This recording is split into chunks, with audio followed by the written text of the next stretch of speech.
ndabyanze ariko nabyanze umuntu twadekanije waterwa na nimugoroba ukavuza induru tugatabara umuntu wagira inyota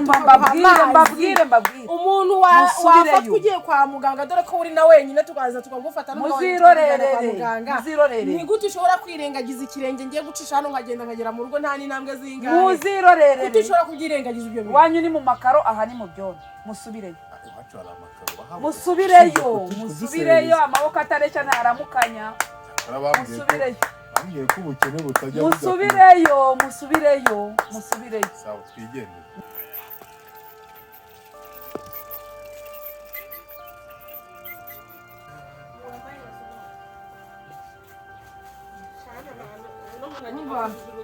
muhagarara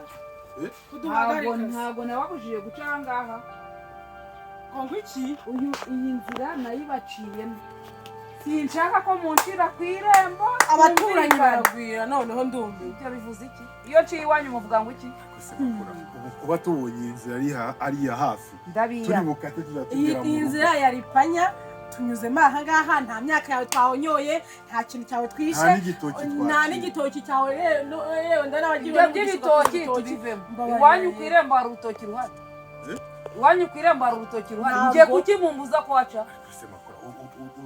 nshimye neza ko bivuze iwacu ni ku irembo mu gihe hano ari mu rutoki umuntu ahita akata mu gikari agenda mukajya mumfata nk'umupfakazi uru rugo nanjye ntukafate nk'umugore utagira umugabo rero mbabarira akundi mugabo kutavuga sinshaka ko muca muri uyu mugendero musubire ruguru iriya mujye muca hariya ubu dusubire ndavuze ngo musubire inyuma nanjye iwanyu munsubizayo nimukajye mubona ngo ndi umukene mushake kunzamurira isukari ariko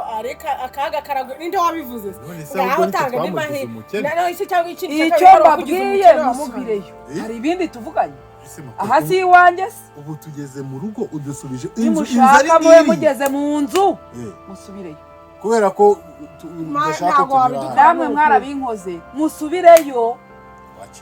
ntayo nciye ndabyanze ariko nabyanze umuntu twadekanije waterwa na nimugoroba ukavuza induru tugatabara umuntu